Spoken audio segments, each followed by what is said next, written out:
Hello student, welcome to my YouTube channel Sahu Super Maths. In previous video lecture, we have seen the example based on Fourier cosine transform.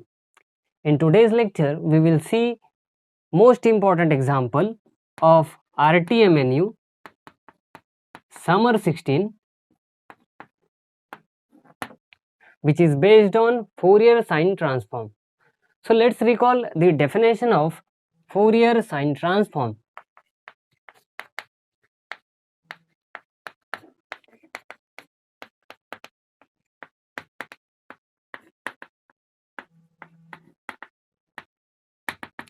By definition of Fourier sine transform, it is f of x with suffix s, it is equal to root 2 by pi integration from 0 to infinity f of x into sin sx dx, which is also denoted by f bar of s with suffix s, where these s stand for Fourier sine transform. Okay, and its inverse is given by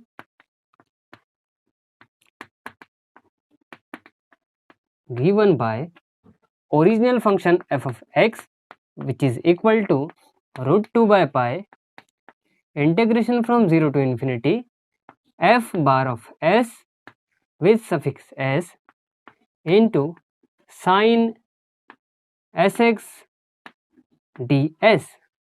okay, so यहाँ पर first example में क्या करना है, solve the integral equation from 0 to infinity f of x sin tx dx, which is equal to 1 for interval 0 to 1, 2 for interval 1 to 2, and it is 0 for t greater or equal to 2. सो इस example में हमें इस integral equation को solve करना है. इस integral equation को solve करना है मतलब हमें unknown function f of x की वैल्यू फाइंड करना है. किसी भी इक्वेशन को हम सॉल्व करते हैं तो वहाँ पर वेरिएबल या अननोन फंक्शन को फाइंड करते हैं. सो यहाँ पर f of x को फाइंड करना है. सो हम यहाँ पर फोरियर साइन ट्रांसफॉर्म का यूज़ कर सकते हैं, क्योंकि यदि हम इसे कंपेयर करें तो integration from 0 to infinity already दिख रहा है, एक फंक्शन f of x भी दिख रहा है, बट यहाँ पर साइन जो है साइन sx है, बट यहाँ पर साइन tx है. सो एक वेरिएबल चेंज है, यहाँ पर s है बट यहाँ पर क्या है, t है. ओके, सो यहाँ पर s की जगह t है. सो सबसे पहले हम क्या करेंगे, इस इंटीग्रल इक्वेशन में रूट 2 बाय पाई से मल्टीप्लाई करेंगे on both side. So let's see the solution. Multiply given equation 1 by root 2 by pi. Therefore, we will get root 2 by pi integration from 0 to infinity f of x into sin tx dx, which is equal to, so 1 into root 2 by pi, that is root 2 by pi, 2 into root 2 by pi, and finally it is 0 for interval t lies between 0 to 1, t lies between 1 to 2, and for t greater or equal to 2 it is 0. T greater or equal to 2, that is t lies between 2 to infinity. Okay, say equation number 2. अब equation number 2 में left hand side को observe करिए, तो by definition इसकी value क्या होंगी. So observe करते हैं, इसे यदि कंपेयर करें root 2 by pi 0 to infinity f of x भी है और यहाँ पर क्या है साइन tx dx. सो हम इसे क्या लिख सकते हैं नोटेशन में, that is f bar of t with suffix s, क्योंकि यहाँ पर सिर्फ s की जगह t है. So by notation f bar of s with suffix s की जगह f bar of t with suffix s already given है. सो इस क्वेश्चन में क्या करना है, original function f of x find करना है, बट यहाँ पर फंक्शन f of x का Fourier sine transform already given है. सो यहाँ से इसका इनवर्स फाइंड करेंगे f of x, और ऑलरेडी हमारे पास इनवर्स का फॉर्मूला है. By definition of inverse sine transform it is root 2 by pi integration from 0 to infinity F bar of S with suffix S sine S X D X. Okay, but यहाँ पर ध्यान रखना है S की जगह variable T use हुआ है। सो जब हमें यहाँ पर एफ ऑफ एक्स चाहिए, ओके, सो हमारे पास फॉर्मूला क्या होगा, root two by pi integration from zero to infinity F bar of S की जगह यहाँ पर क्या है T with suffix S into sine T X into D T. Inverse के फॉर्मूले में यदि यहाँ पर एस है तो हमारे पास यहाँ पे क्या होगा डी एस। तो यहाँ पर यदि एस की जगह टी है तो ऑब्वियसली हमें डी टी लिखना है। Okay, now it is equal to, यहाँ पर इस डेफिनेशन की जरूरत नहीं है हमें। ओके, सो हम क्या करेंगे यहाँ पर इनवर्स के फॉर्मूले से एफ ऑफ एक्स की वैल्यू फाइंड करेंगे। So it is root two by pi into integration from zero to infinity. So zero to infinity इसे हम ब्रेक करेंगे, 0 to 1 plus 1 to 2 plus 2 to infinity में। Okay, so by definition of definite integral property हमने break कर दिया। अब यहाँ पर इंटीग्रेशन फ्रॉम 0 to 1 के लिए वैल्यू ऑलरेडी गिवन है। Okay, so in next step which is equal to root 2 by pi into integration from 0 to 1। अब 0 to 1 इसके लिए f bar of t with s is given as root 2 by pi, so it is root 2 by pi into में sin function as it is, that is sin tx dt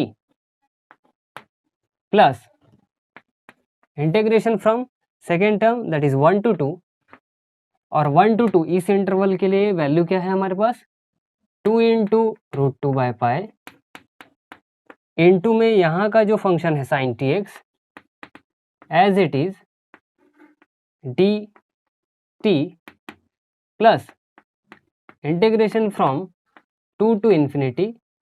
अब F bar of T की value 0 है, T to to infinity के लिए से हो जाएगा 0 into sine T x D t which is equal to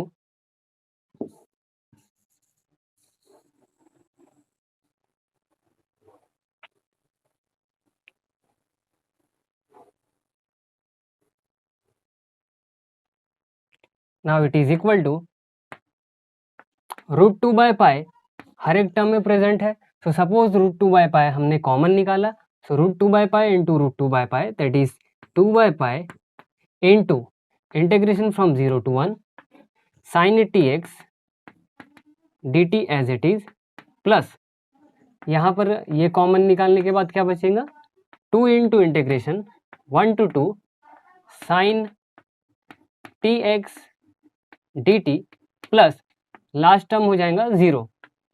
okay, so which is equal to 2 by pi as it is into now integration of sine T X, so integration of sine is minus cos, so it is minus cos T X upon coefficient of T. So coefficient of T क्या है that is X, limit from 0 to 1 plus 2 as it is integration of sin tx, it is again minus cos tx upon coefficient of t which is x, limit from 1 to 2 bracket complete equal to 2 by pi as it is। now put upper limit 1, सो यहाँ पर upper limit कहाँ पे t की जगह put करना है, सो 1 यदि put करते हैं so minus cos x upon x। Okay, minus lower limit, so यहाँ पर माइनस ऑफ माइनस हो जाएगा प्लस t की जगह 0, सो यहाँ पर cos 0 that is 1, so it is 1 upon x। Okay, plus 2 into जब अपर लिमिट हम पुट करेंगे मतलब t की जगह 2 तो हमें क्या मिलेगा minus cos 2x upon x, minus lower limit, so minus of minus that is plus lower limit है t की जगह 1, सो ये हो जाएगा cos x divide by x which is equal to 2 by pi as it is inside bracket. Now minus cos x by x plus 1 upon x as it is minus 2 cos 2x divided by x plus 2 cos x divided by x, bracket complete. So in next step we will get 2 by pi into, अब यहाँ से minus cos X by X plus 2 cos x by x which is equal to cos x by x, okay, plus 1 upon x as it is minus 2 cos 2x upon x as it is. Therefore finally solution f of x, it is equal to, now 1 upon x is common in each and every term, so it is 2 by pi into x in bracket cos x plus 1 minus 2 cos 2x. So that is our required solution f of x in given integral equation. Now example for practice. So exam में इस type के और question आए हुए हैं जो कि बहुत ही इंपॉर्टेंट है, जैसे समर 17 का क्वेश्चन जो है integration from 0 to infinity f of x into cos lambda x dx that is equal to e to the power minus lambda. सो ये कुछ क्वेश्चन ऐसे हैं जो फोरियर कोसाइन और फोरियर साइन ट्रांसफॉर्म पे डिपेंडेंट है, लेकिन बस यहाँ पर कुछ माइनर चेंज है, जैसे यहाँ पर cos sx की जगह cos लैम्बडा x है, सो s की जगह यहाँ पर लैम्बडा है, सो बराबर से फॉर्मूला यूज़ करना है और जहाँ पर जो वेरिएबल चेंज है उसे उसी तरीके से चेंज करके सॉल्व करना है। इम्पॉर्टेंट एग्जाम्पल है, सो आपको प्रैक्टिस करना है। बाकी अगले वीडियो लेक्चर्स में कुछ नए टॉपिक की ओर आगे बढ़ेंगे। So thanks for watching.